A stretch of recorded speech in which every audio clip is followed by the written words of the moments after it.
Gloire à Dieu. Amen. Le Seigneur est présent avec nous et nous bénissons son nom. Voilà, nous allons passer à la méditation de la parole de Dieu, à la pensée que le Seigneur a mis dans mon cœur ce matin pour partager avec vous. Que vraiment le Seigneur nous aide à saisir pleinement ce qu'il a pour chacun d'entre nous et que nous puissions encore aller de l'avant dans la vie de l'Esprit, dans la vie avec le Seigneur. Le royaume de Dieu est une réalité. Le royaume de Dieu est une réalité. Pourquoi je dis cela? Parce que nous savons que Jésus est ressuscité. Jésus est ressuscité. Et Jésus ressuscité, ce n'est pas simplement un esprit. Il est ressuscité dans un corps. Jésus est ressuscité dans un corps.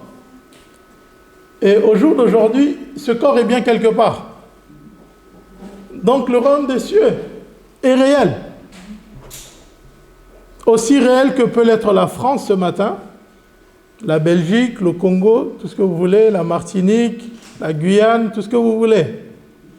Aussi réel que peuvent être ces territoires, il y a un royaume qui est réel. Certes, il est invisible à nos yeux, mais il est réel. Parce que Jésus y est et il s'y trouve.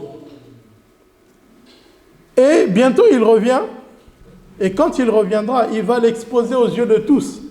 Et comme lui-même l'a dit, tout œil le verra maintenant.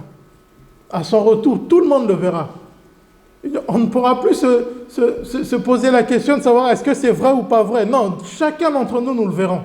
Et nous saurons qu'il est réel. Nous saurons ce jour-là que tout ce que la Bible nous a dit, tout ce que la Bible nous a rapporté comme parole de Dieu, était réel. Ce royaume, le royaume de Dieu, réel, a également des lois, a des principes qui s'appliquent. Et l'application des principes de ce royaume manifeste sur cette terre, dans notre vie de tous les jours, la puissance et la gloire de Dieu. C'est la mise en pratique de ces lois, de ces principes spirituels, les principes du royaume, que nous pouvons, nous, en tant qu'êtres humains aujourd'hui, vivre, expérimenter la puissance de Dieu, la réalité de Dieu. Nous ne pouvons pas espérer, nous ne pouvons pas nous attendre à pleinement vivre, jouir de la grâce, de l'amour de Dieu, si nous ne nous soumettons pas aux principes et aux lois de Dieu. Je vais prendre un exemple tout simple. La Bible dit que Dieu veut que tout le monde soit sauvé. C'est le désir de Dieu. Dieu veut que tout le monde soit sauvé. Mais nous savons que dans la réalité, seulement ceux qui auront accepté Christ comme sauveur et comme Seigneur qui vont accéder à ce salut. Même si l'intention de Dieu veut que tout le monde soit sauvé, mais la réalité est que des hommes et des femmes vont refuser ce salut parce qu'ils vont refuser d'appliquer le principe de donner sa vie à Christ par la foi. C'est exactement la même chose dans le domaine, et là je vais m'adresser aux chrétiens, à ceux qui sont déjà enfants de Dieu.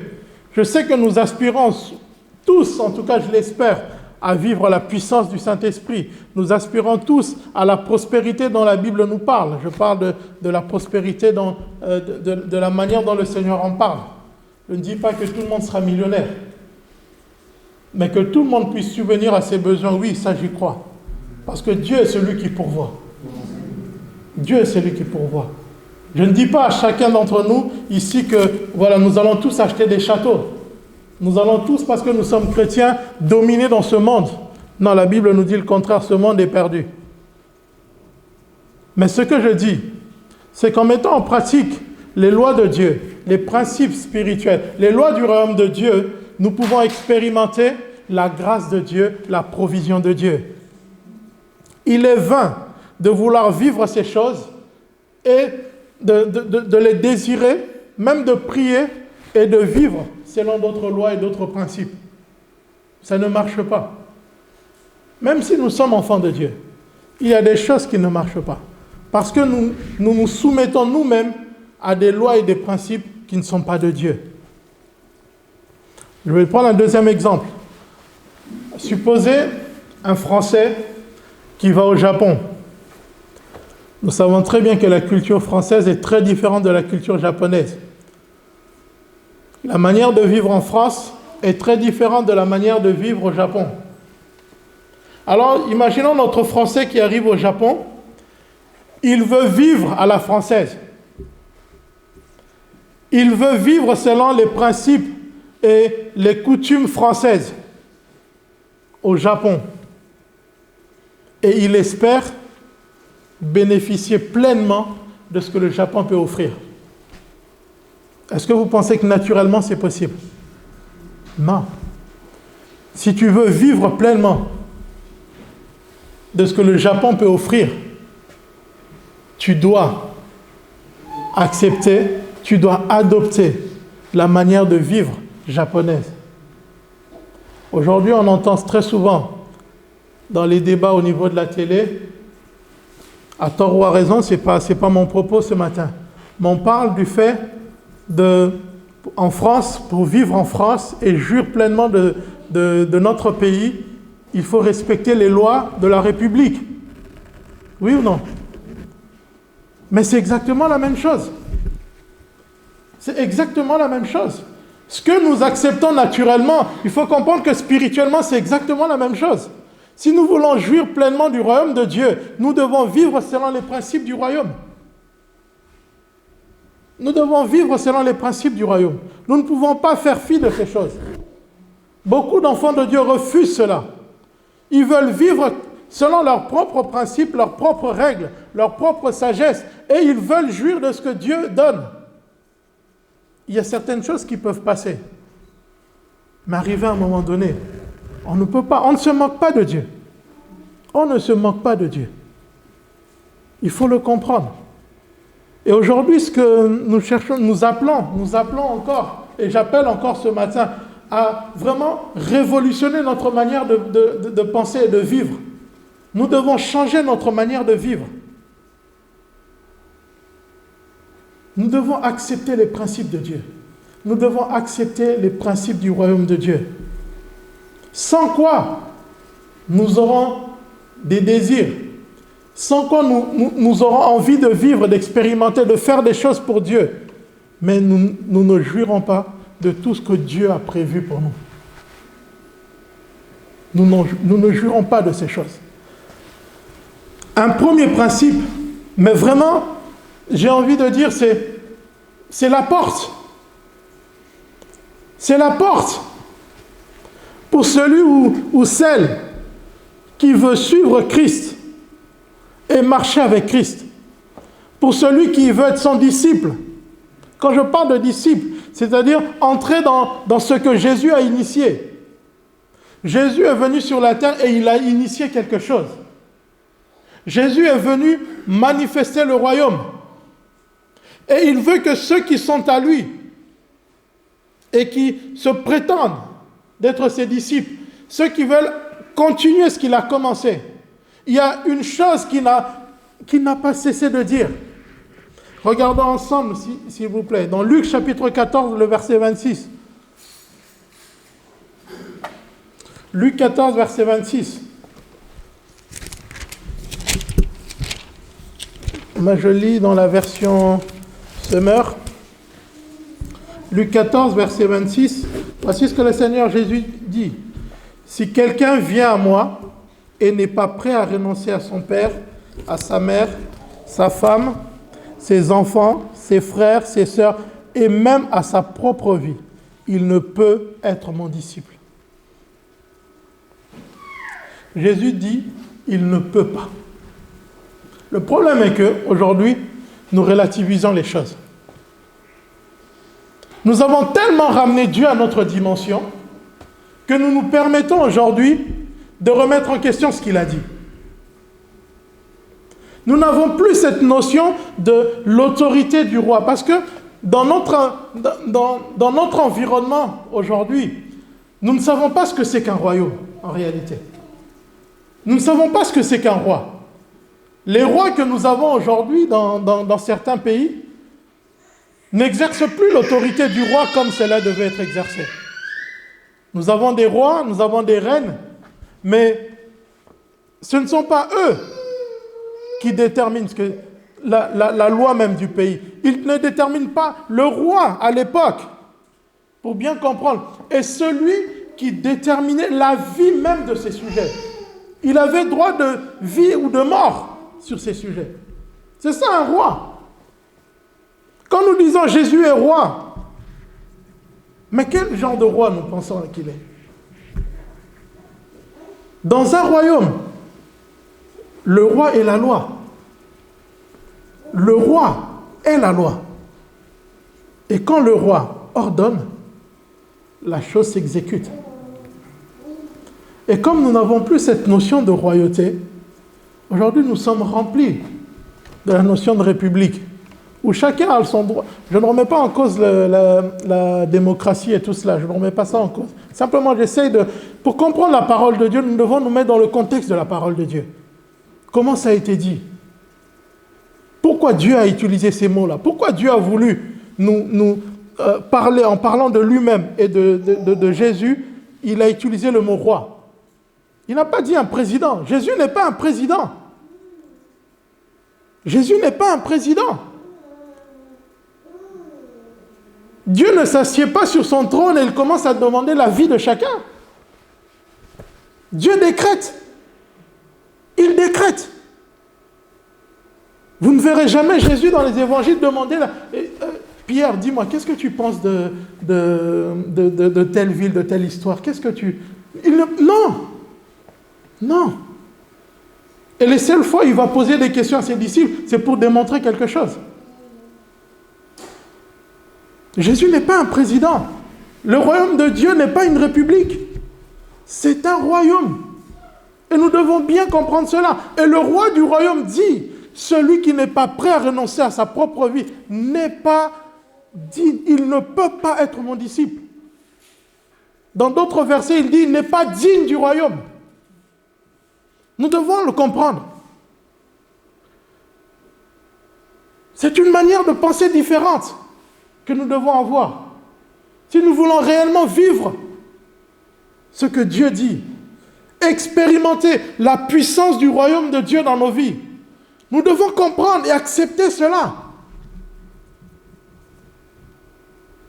C'est ça la réalité, frères et sœurs. Nous voulons vivre comme nous voulons. Nous voulons avoir notre mot sur tout. Nous nous permettons même de remettre en question ce que Dieu dit.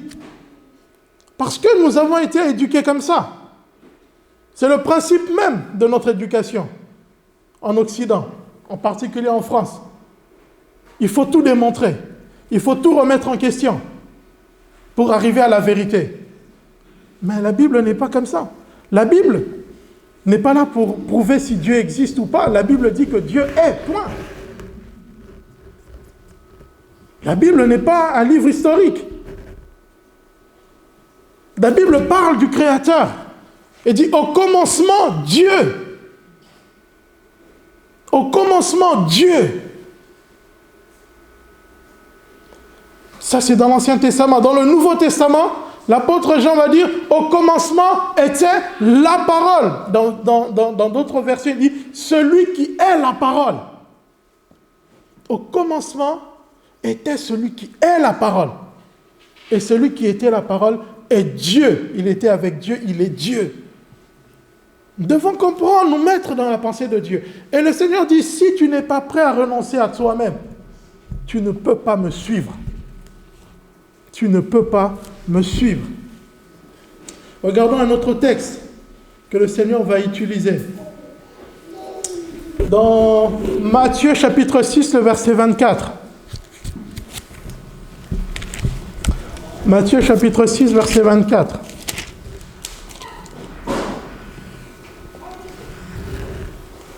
Le Seigneur dit voilà. Nul ne peut être en même temps au service de deux maîtres, car ou bien il détestera l'un et aimera l'autre, ou bien il sera dévoué au premier et méprisera le second. Vous ne pouvez pas en même temps servir Dieu et l'argent. Mais cela est vrai pour tout. Nous ne pouvons pas avoir deux maîtres dans nos vies. C'est impossible. Nous ne pouvons pas marcher pour nous-mêmes. Là, il était question de l'argent. Vous avez dans certaines versions Mammon, le dieu de l'argent.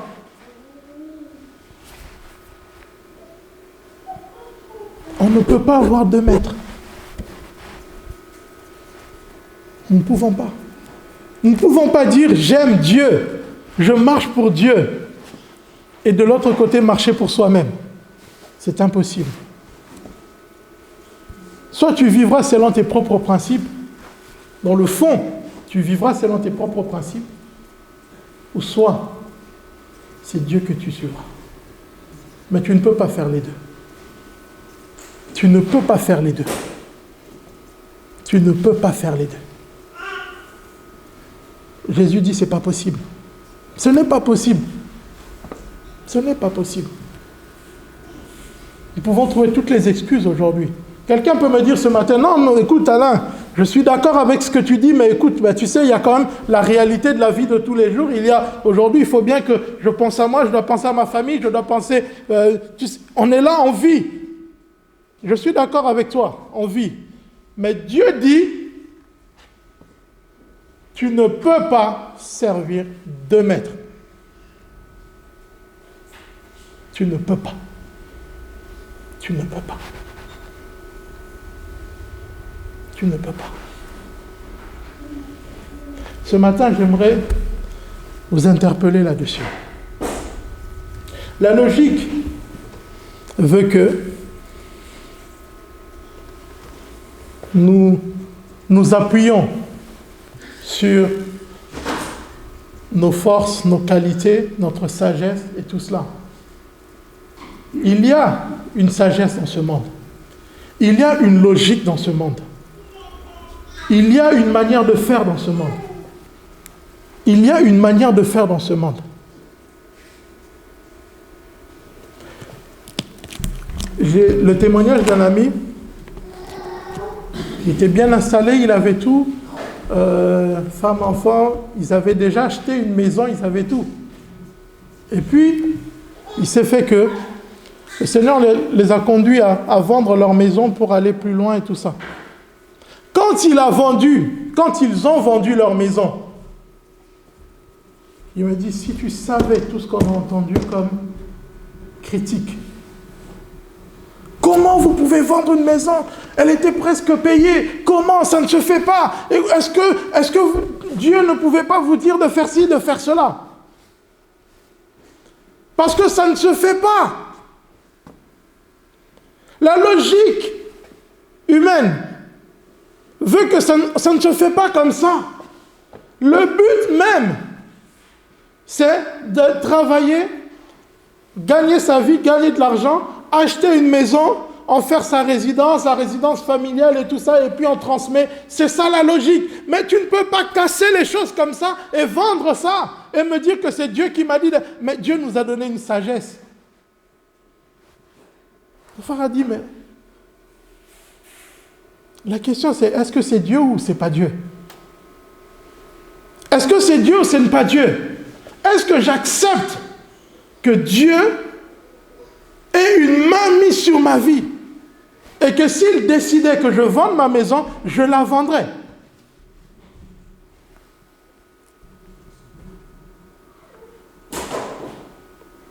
Dieu dit à Abraham, sors de ton pays et sors de ta patrie, sors même de ta famille. Vous savez, Abraham va s'exécuter. Et j'ai envie d'imaginer un petit peu la discussion qu'il y a eu entre papa Abraham et maman Sarah. Abraham qui vient, parce qu'ils étaient déjà dans un certain confort. Quand ils sont arrivés avec son père Térak, ils avaient commencé, il y avait un confort qui était là. Il y avait un confort qui était là. Et il arrive, il dit à sa femme, tu sais, Dieu m'a parlé, il veut qu'on parte d'ici. Mais on va où? Je ne sais pas. On va quelque part. Il a dit de marcher et il nous montrera la route. Abraham, on a des biens. Abraham, on est installé, Abraham. Ce qu'on a là ne te suffit pas. Tu veux qu'on parte? Tu veux qu'on aille où? En plus, il y a la famille. Ton père est mort. Mais Abraham, tu dois t'occuper de la famille. Dieu m'a dit, il faut qu'on parte. Vous imaginez un peu comment ça a dû être tendu?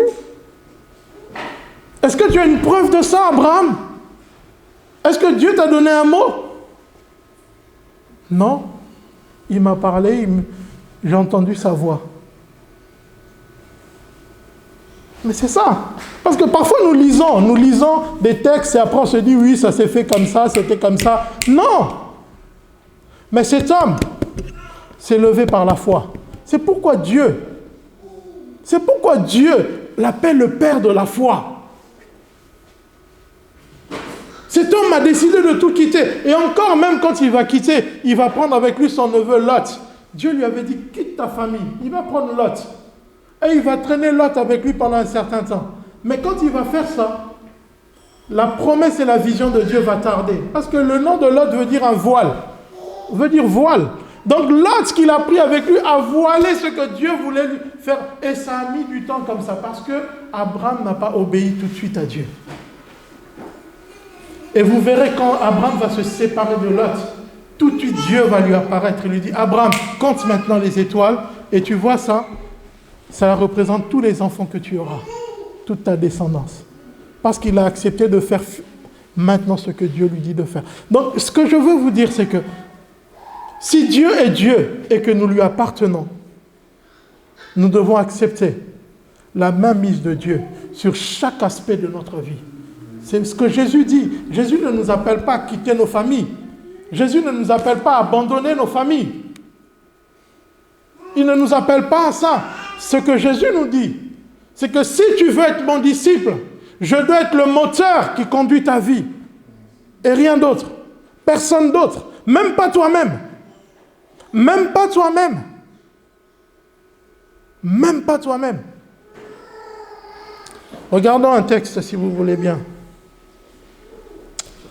Dans Matthieu chapitre 7, le verset 14. Matthieu chapitre 7, verset 14.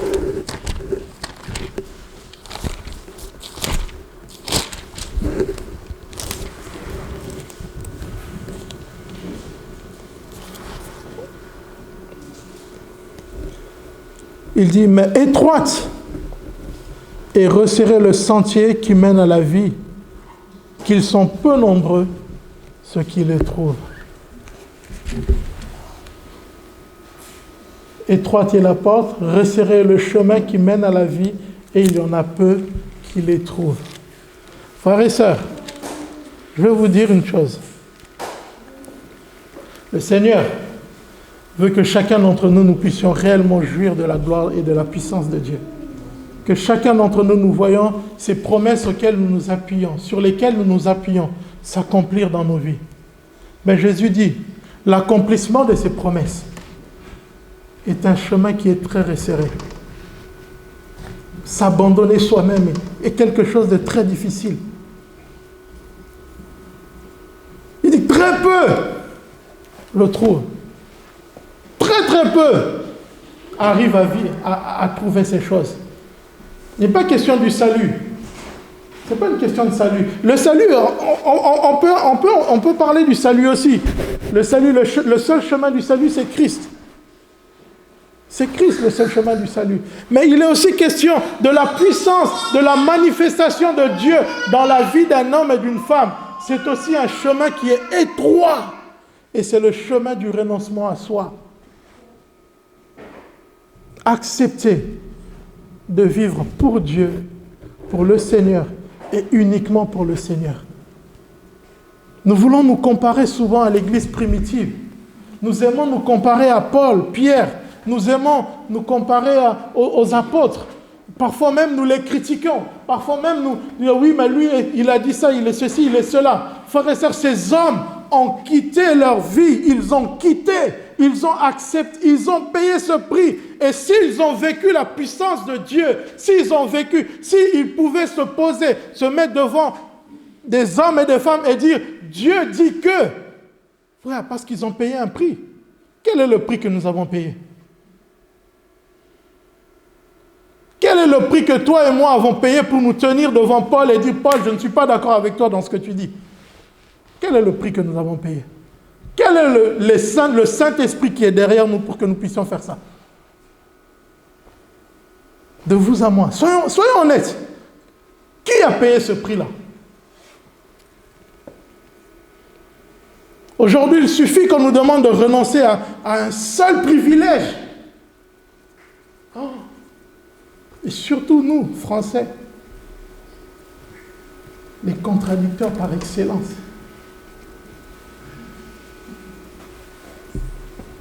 Regardez le français. Il y a une règle en grammaire. Une règle et 20 exceptions. Tout ce qu'on fait.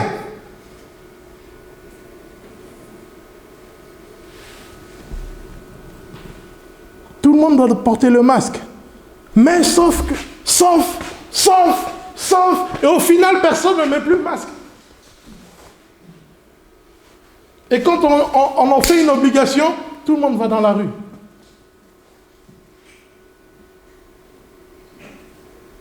Nous avons râlé parce qu'il n'y avait pas de masque. Maintenant, on a des masques, on râle pour ne pas en porter. Ça, c'est l'esprit français qui est comme ça. C'est l'esprit français qui est comme ça. Et nous importons ça dans la parole de Dieu. Nous emmenons ça dans le royaume de Dieu. Nous croyons que ça va marcher. Ça ne marche pas, la preuve. Regardons-nous.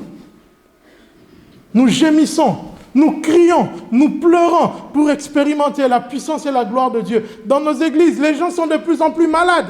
Il y a des besoins qui sont de plus en plus grands. La dépression remplit même l'église. Il y a des choses qui sont là. Nous crions à Dieu, nous crions. Mais Dieu dit, comment vous vivez? Pour qui vivez-vous? Pourquoi vous voulez la puissance du Saint-Esprit? Pour vous?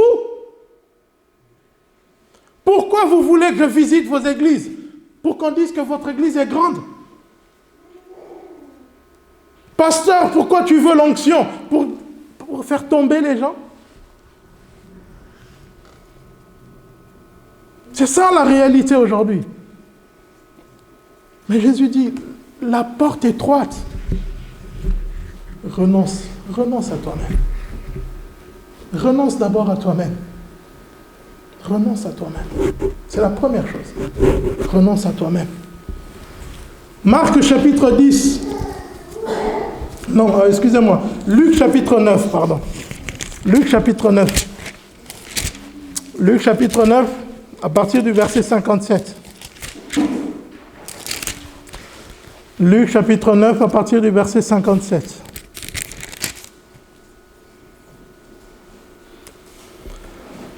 Pendant qu'ils étaient en chemin, un homme vint dire à Jésus, « Je te suivrai partout où tu iras. » Jésus lui répondit, « Les renards ont des tanières et les oiseaux du ciel ont des nids, mais le Fils de l'homme n'a pas d'endroit où reposer sa tête. » Jésus dit à un autre, « Suis-moi. » Mais cet homme lui dit, « Seigneur, permets-moi que j'aille d'abord enterrer mon père. » Jésus lui dit, « Laisse à ceux qui sont morts le soin d'enterrer leurs morts.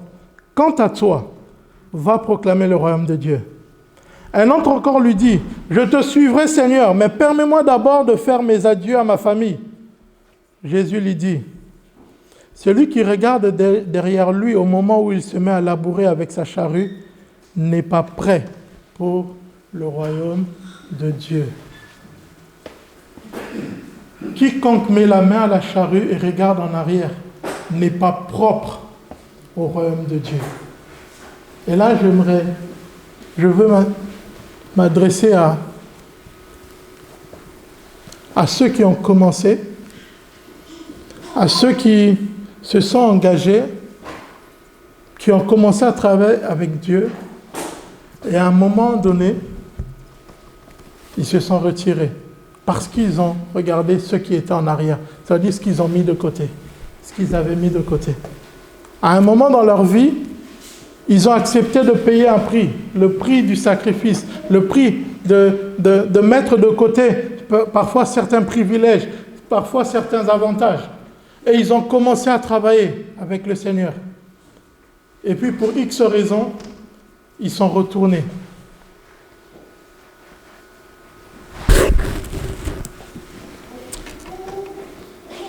J'aimerais vraiment vous encourager. Ce que je dis là n'est pas pour porter une condamnation sur qui que ce soit. Je ne condamne personne. Mais ce que j'ai envie de dire, peut-être faire prendre conscience à quelqu'un, ce n'est pas une situation normale. Ce n'est pas une situation normale. Quand on a commencé avec le Seigneur, quand on s'est donné à Dieu, quand on a commencé à travailler avec le Saint-Esprit, et qu'à un moment donné, on soit retourné en arrière pour X raisons, il ne faut pas considérer que Dieu me comprend. Parce que c'est souvent la réponse qui nous est donnée. Vous savez, souvent quand on va vers les frères et sœurs qui, à un moment donné, se sont arrêtés en chemin et on discute avec eux, 90% ont toujours la même réponse. Tu sais, je devais m'occuper de ça, je devais faire ci, je devais faire ça. De toute façon, Dieu me comprend. Le Seigneur me comprend. Quand je lis ce texte,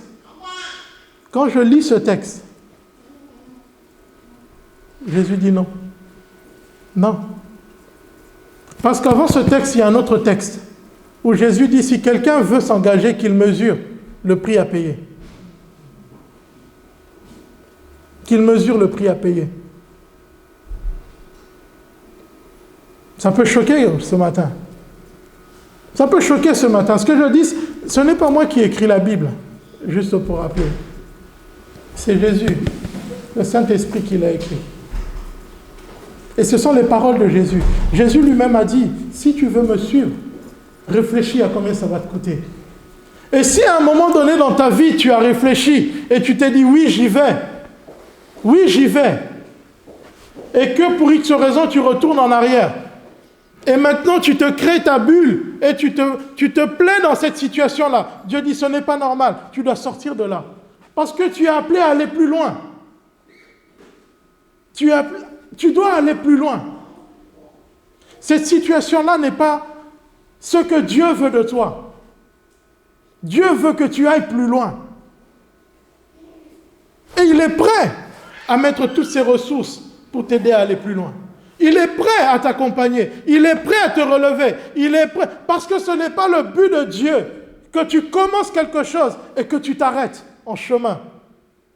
L'apôtre Paul dit aux Galates, vous couriez si bien. Qui vous a arrêté? Qui vous a arrêté? Qui t'a arrêté ce matin? Qui t'a arrêté dans l'appel de Dieu? Dimanche dernier, je parlais de ceux qui n'étaient pas entiers à Dieu, au Seigneur. Quand le Seigneur appelle, quand le Seigneur confie une œuvre, ils sont tout le temps à se dire, on verra demain, après-demain, après-demain, après-demain, après-demain, on verra. Et quand on revient, oui, mais écoute, on verra encore, et encore, et encore, et encore.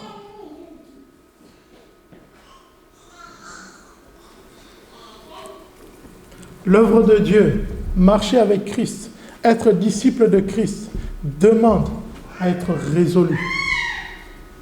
Vous savez, quand le Seigneur Jésus dit ça, toujours dans Luc 10, je vais juste vous demander d'aller au verset 51. Au verset 51. Pourquoi Jésus peut-il se permettre de dire aux gens, oui, tu as commencé, tu retournes en arrière, tu n'es pas digne. Regarde, est-ce qu'il se l'a appliqué à lui-même?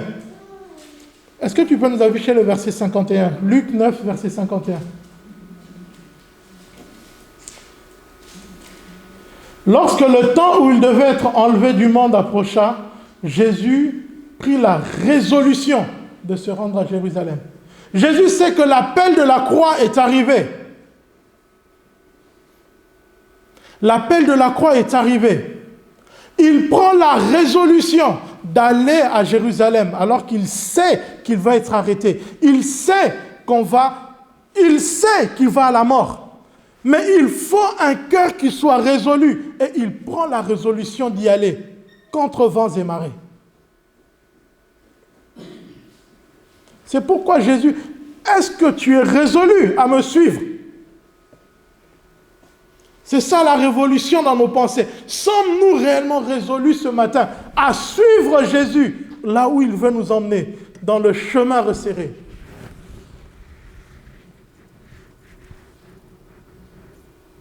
Jésus se l'est appliqué à lui-même et il a été jusqu'au bout. À un moment, nous savons qu'à cause de la mort, même lui a eu peur. Même lui a eu peur à un moment donné. Mais comme il était résolu, il a été non pas ma volonté, mais ta volonté. Non pas ma volonté, mais ta volonté. Et il y est allé. Renoncer à soi-même. Renoncer à soi-même. Je vais terminer par un verset qui est dans Marc, au chapitre 10.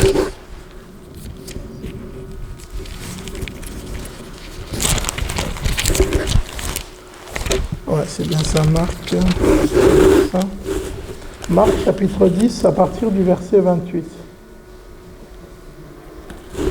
Marc, chapitre 10, à partir du verset 28. Oui, Alain, ce matin, tu nous dis de renoncer à tout, de renoncer, de laisser tout ce qu'il y a, tout ce que nous avons, nos positions, mais comment tu veux qu'on vive? Comment veux-tu qu'on vive? Comment Dieu peut se permettre de nous demander ça? Les apôtres, les disciples de Jésus ont eu la même peur. Et Pierre va parler à Jésus. Alors Pierre lui dit, nous avons tout quitté pour te suivre. En clair, ils ont tout abandonné. Jésus lui dit, vraiment, je vous l'assure, si quelqu'un quitte à cause de moi et de l'évangile sa maison, ses frères, ses sœurs, sa mère, son père, ses enfants, ou ses terres, ou ses biens, il recevra 100 fois plus au paradis. C'est ça qu'il dit? Dès maintenant, c'est ce que je vous dis. Tu mets en place les principes du royaume de Dieu. La puissance de Dieu commence à opérer. Il dit, dès maintenant, tu auras 100 fois plus des maisons, des terres, des frères, des sœurs. Tu auras ce que tu pensais avoir perdu. Le royaume te le redonnera au centuple si tu payes le prix.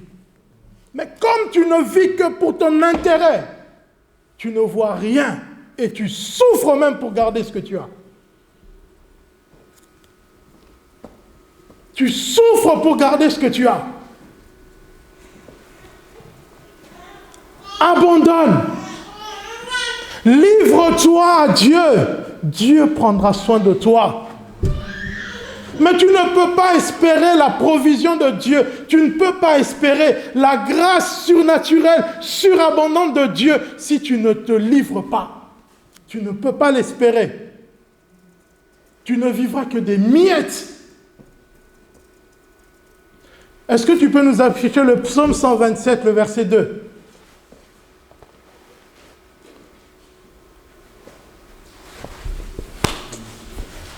Que le Seigneur nous aide ce matin.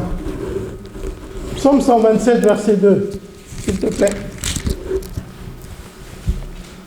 Il dit, en vain, vous vous levez le matin et vous couchez tard et mangez le pain de douleur. Il en donne autant à ses bien-aimés pendant leur sommeil.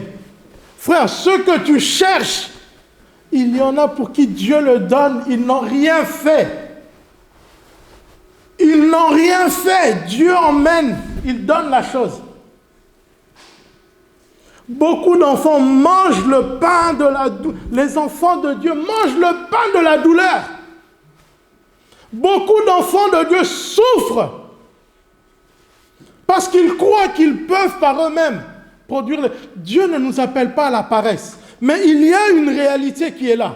Il y a une dimension de vie qui est là, une dimension de grâce et de foi qui fait qu'avec le moindre effort, on a 100 fois plus que celui qui va se lever tous les matins très tôt et dormir tard en croyant que c'est comme ça qu'il gagnera sa vie. Tu ne gagneras rien. Parce que même ce qu'on va te donner comme salaire, on va passer à côté. Il y a des principes qui sont là. On ne peut pas y déroger. Et le premier principe, c'est le renoncement à soi-même. Renonce à toi-même. Il y a certains qui pensent que c'est à force de prière et de jeûne. Enfin, tu ne peux pas obliger Dieu par ton jeûne. Qui peut contraindre Dieu à faire quelque chose? Qui peut? Qui peut le contraindre? Qui peut? Ce n'est pas ton jeûne et ta prière qui contraignent Dieu. C'est l'état de ton cœur, la manière dont tu vis, la manière dont les choses se... Comment tu considères Dieu, comment tu vois Dieu.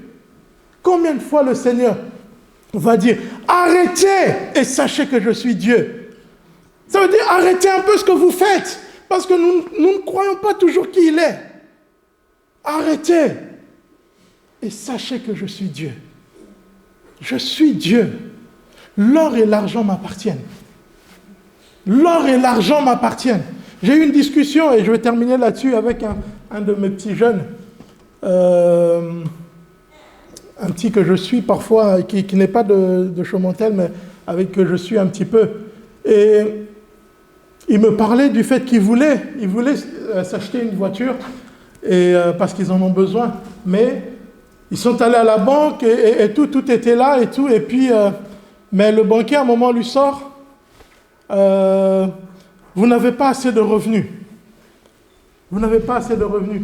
Et il me dit, bon, je vais patienter, je vais attendre, et c'est pas pour aujourd'hui. Et Dieu a mis ça dans mon cœur. Il a dit, mon petit, le jour où tu comprendras que posséder une voiture n'est pas une question de revenus, mais de celui qui fait grâce, alors ta vie va changer. Ce n'est pas une question de revenus, frères et sœurs. Dieu dit, l'or et l'argent m'appartiennent. L'or et l'argent m'appartiennent, frère. Peut-être qu'on ne le croit pas. Peut-être que nous ne le croyons pas ce matin. Nous ne croyons pas à ces choses ce matin. Toute proportion gardée. Vous savez, en Afrique, dans les pays africains, les pays les plus pauvres, comme on dit aujourd'hui, matériellement, les pays les plus pauvres. Mais quand vous regardez le taux de propriétaires dans l'immobilier, il est nettement supérieur à la France. Comment ces gens dans ces pays qui n'ont pas d'argent, qu'on dit pauvres, comment font-ils pour être propriétaires, avoir des maisons? En Afrique, quand il y a des décès dans les familles, il y a des bagarres. Pourquoi? Parce que celui qui meurt va laisser 3, 4, 5 parcelles. Dans les pays les plus pauvres, frères et sœurs, comment font-ils pour avoir ça? Et nous devons nous endetter pendant 30 ans, 40 ans, 50 ans. Nous léguons à nos enfants des dettes et des dettes. Nous ne comprenons pas qu'il y a une provision qui est là. Jésus est venu apporter une provision. Jésus est venu apporter une grâce. Jésus a dit, je suis venu afin que vous ayez la vie en abondance. Une vie abondante. Pourquoi dans ces pays, frères et sœurs, malgré toutes les maladies qu'on connaît, des personnes guérissent régulièrement de cancer, de sida, ils guérissent avec des preuves médicales, je vous dis, avec des tests médicaux, avant et après. Dieu est-il injuste? Dieu est-il devenu injuste pour guérir ces gens-là et nous laisser souffrir comme on souffre aujourd'hui? Toutes les maladies qui n'ont pas sont guéries aujourd'hui en Afrique, en Amérique du Sud. Les gens guérissent de ces choses par la puissance du Saint-Esprit. Dieu est-il injuste? Non, parce que ces gens-là appliquent quelque chose. C'est que c'est tout pour Dieu et rien pour moi. Ils n'ont pas de plan B, frères et sœurs. Ils n'ont pas de plan B. C'est je viens à Dieu et Dieu uniquement. Ma vie, c'est Christ uniquement. Qu'il me guérisse ou pas, c'est Christ. Je saisis la robe de Christ et j'avance. Je ne sais pas où je vais aller.